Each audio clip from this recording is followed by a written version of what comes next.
You know what people forget with Paul Ryan retiring? He's a young guy.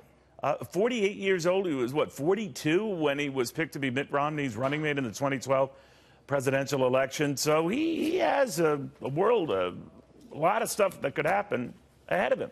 Charlie Gasparino on what he's hearing that could be. Sir. Listen, he's a smart guy with budgets, as you know. He's a wonk when it comes to budgets. He has an amazing source network out there. As you know, he's raising tons of money right now. His PAC is, I think he raised something like $45 million. So what does that mean he's going to do next? And I'm getting this from GOP sources in Congress.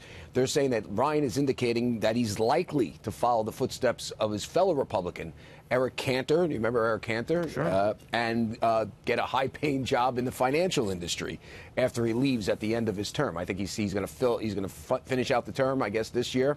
And then that's when he's free to do what he wants. And what people are saying is that he's going into the financial industry. Now, when you talk to Wall Street executives, they are salivating to get their hands on this guy for those reasons I mentioned before. The fact that he understands finance and budgets better than just about anybody around. He's been a wonk on this from a congressional staffer level and, as you know, as Speaker of the House and his other positions. Also, you know, don't discount this fundraising stuff. And this is where he could become a very high-earning rainmaker for a hedge fund, for a private equity fund, for a Wall Street bank.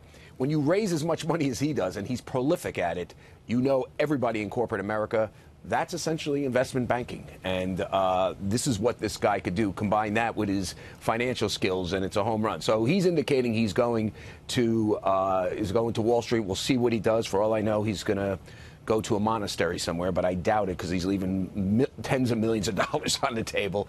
And that's what he's indicating he's going to do. Again, that doesn't mean he's going to do it. His spokeswoman said he hasn't made up his mind yet. One other thing that's kind of interesting, Neil, these same GOP sources I'm talking to saying, forget what he has said publicly, which is he doesn't want to run for president. He doesn't believe he's going to do it. That the one office that still animates him is the presidency. So don't discount Paul Ryan coming back, even though I know he threw some cold water on that yesterday. If the chance arises that this guy, and he's young, and after he makes his fortune, and he will make a fortune if he wants to go that route, Paul Ryan, they're saying he could come back and run for president, much the same way that Mitt Romney did after he earned his fortune at Bain Capital. Neil, back to you. Or Richard Nixon. Or Richard Nixon, absolutely. All right, thank you, my friend, very, very much. Charlie Gasparino.